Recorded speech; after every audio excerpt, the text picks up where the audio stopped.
I'm Ranger 1, and welcome to the Virtual Realms YouTube channel. I recently did a video giving the Apache fairly high marks in arcade battles. It's a fun plane to fly there, but it was pointed out to me that in realistic battle, it's a completely different story. And you know what? They were right. Like many aircraft that perform well in arcade battles, once you get into the more realistic flight models of realistic battles, the plane suffers. I'm not going to say that the Apache is a horrible aircraft to fly in a realistic battle. It's not, but it's at best mediocre. And yeah, at the very best, it's mediocre. It does dive well and gains speed very quickly in a dive, but the counterpoint to that is it struggles to gain altitude at all. Its engine, an Allison engine, is a bit underpowered for the aircraft. It has trouble gaining altitude initially, and if you pull any type of sharp vertical maneuver, you bleed off speed incredibly fast. You have to restrict yourself to the purest form of energy fighting possible. No sharp turns, no sharp climbing. Do your dive, gain your speed, slowly gain altitude back, keeping your speed up as high as you possibly can. It's the only advantage that you have. Now the guns in this aircraft are fairly accurate and they're pretty good, if you can get those guns on target. But that is easier said than done.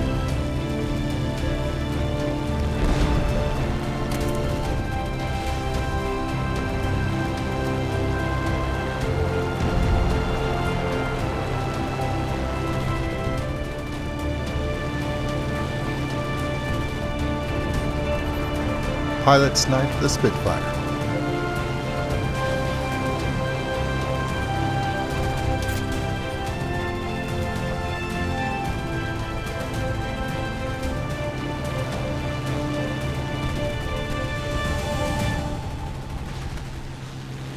I managed to take the wing off the second one.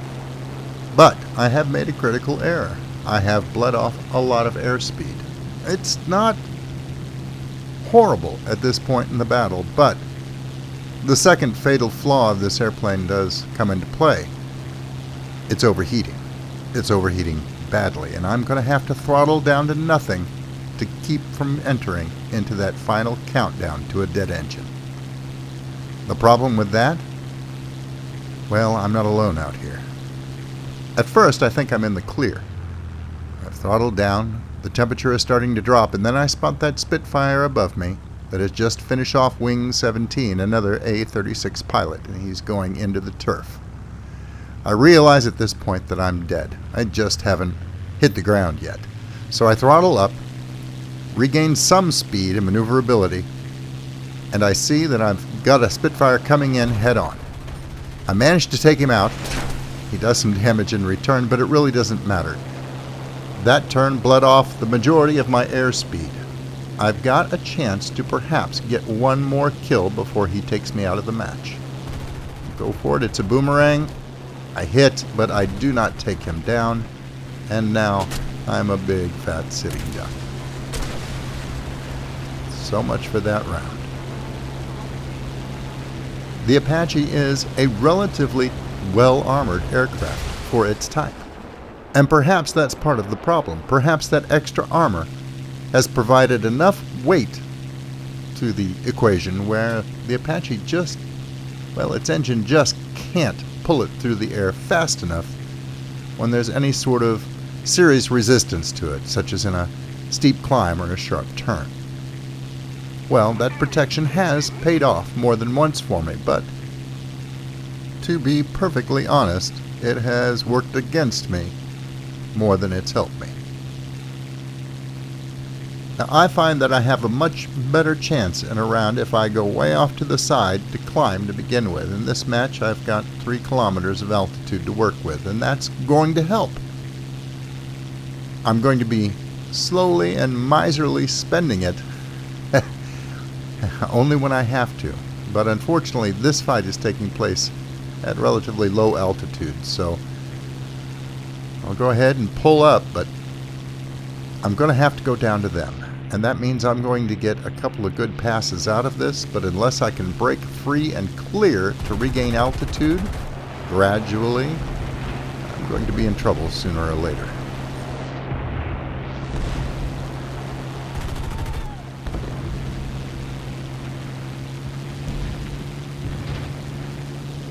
I'm not going to pursue him into that turn. I'm going to try and claw back at least a little bit of altitude before I go back into that mess in the center of the combat zone.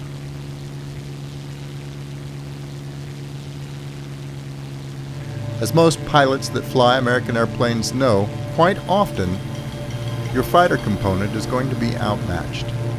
There's a strong temptation for the American team to play a lot of bombers and ground strike aircraft. They're very good, although they're rarely enough to win in a realistic battle. But that means that your fighter complement is usually badly outnumbered, as we are in this case. This is actually one of the better matches that I had this entire evening as far as the number of friendly fighters go on my team.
Again, I find myself in the same situation.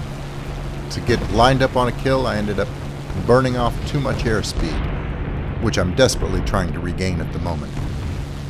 My engine is already starting to seriously overheat, and it won't be long before that countdown to failure kicks in.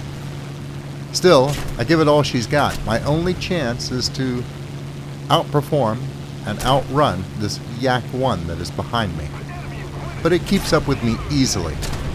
The plane takes a few good hits, and I think for a moment that perhaps I'm going to make it out of his range, but no such luck. He's going to clip me, and into the drink I go. And he was right on my tail the whole time. I had hoped I would have a speed advantage over him at low altitude, but that wasn't the case. Now, in this last match, this is probably the best situation I was in all night, as far as the number of friendly fighters go on my team. There's quite a few of them in the air. I've gotten a bit of a late start, and I'm well behind the rest of the pack. But that's alright, I need a little extra time to try and get some sort of altitude built up. You know, I've been talking, again, like the Apache is just terrible, and it's not. I'm just not the best fighter pilot when it comes to realistic battles and energy fighting. I tend to turn too sharply, and I tend to pull up too sharply. I really prefer a vertical fighting style, short vertical movements, very sharp vertical movements, to flip over the top and gain an advantage on the enemy, and this plane just doesn't do that very well. So we're not really a compatible match. Still, I have to lay the blame for that on myself. I mean, the plane is what it is.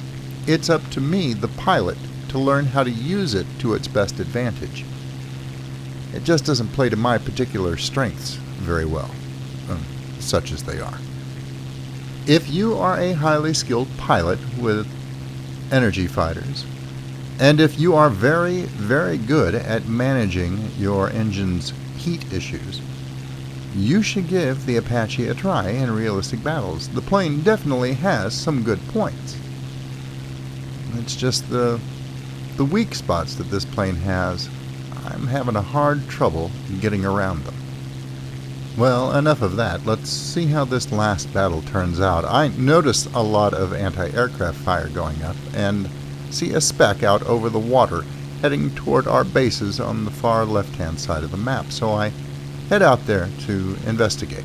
My intention had been to gain as much altitude out to the side as possible, but then I noticed this Year 2, which needs to be destroyed. He's already taken out one of our bases.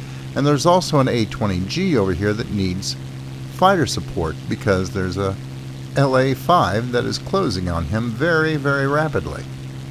And I'm the only one around that can help. And I'm indecisive for a moment. I want to kill that bomber before he does any more damage to our ticket counter, but, well, the A-20G is more important. I've got to cover my teammate if I can. So I'll cut inside on this LA-5 and see what I can do. He's tunnel visioned on taking out that A-20, so we'll land some good hits on the way in.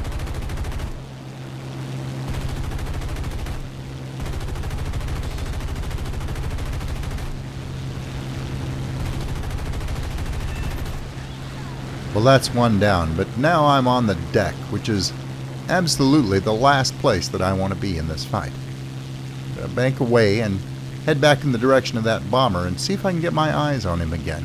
I really don't want to let him get away, but he's managed to disappear in the haze on the horizon. I'll continue in this general direction for a little bit longer. I need to regain some altitude anyway before I get anywhere near where the main fight is likely to happen.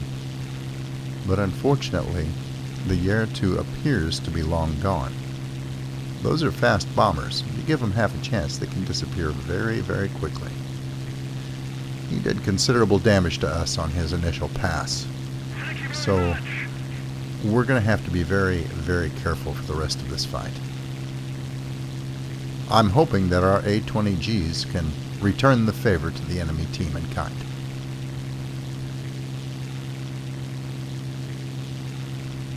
Since I need to gain altitude and airspeed anyway, I figure I might as well turn around and head in the direction of that A-20G that I had helped out just a moment ago. A glance at the scores tells me that this battle is as good as over. There's one Spitfire out there in the middle, probably soon to die. And it looks like our last best chance at inflicting any kind of serious damage on the enemy is lying with that A-20 pilot. We're not going to pull this match out. That's painfully apparent at this point. But maybe we can at least get in some good licks along the way. So, ANEX, I am heading in your direction to protect you as much as I possibly can. I'm going to sell my life dearly to give you a chance to get in one or two final licks against the enemy. I'm pretty sure this is a one-way trip. Most of the enemy team will probably be on their way to our base to camp it for when we inevitably have to return to repair and rearm, assuming we don't die out here on this strike mission. So I'm really not concerned about whether I overheat my engine at this point or not. Still, I'm going to hang back just a little bit and continue my slow, steady increase in altitude. I want to be able to dive on anything that approaches ANEX from behind. It looks as if he's heading over toward their two remaining bases, and I'm more than content with that.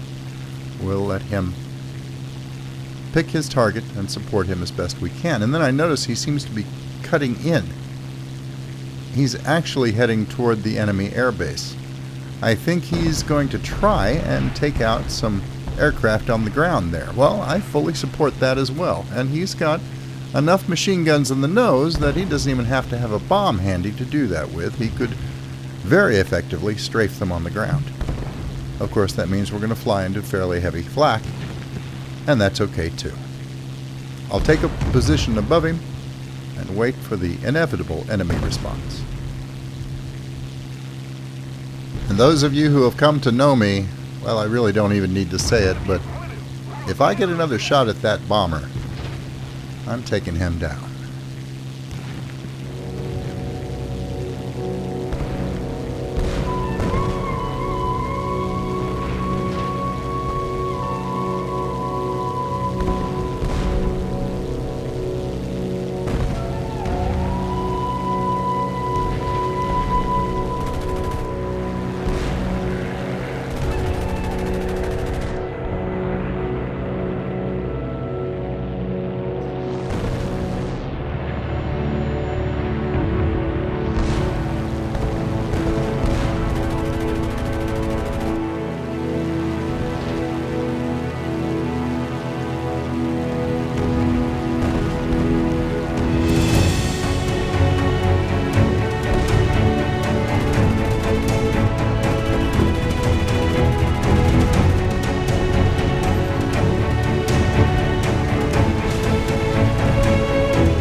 With the last of my ammunition, and just as he takes my wing in return, I managed to land significant enough damage on that Yer-2 to take it out of the fight. I will freely admit that it's going to take a better realistic battle pilot than I am to wring any kind of spectacular performance out of the Apache. But hopefully, after watching this video, you'll at least have a better idea of what to expect. Good luck to you. And until I see you again, good hunting. Thanks for watching. I hope you were entertained. If you liked the video, please remember to subscribe. And if you're already a subscriber, thank you. And I'll see you next time.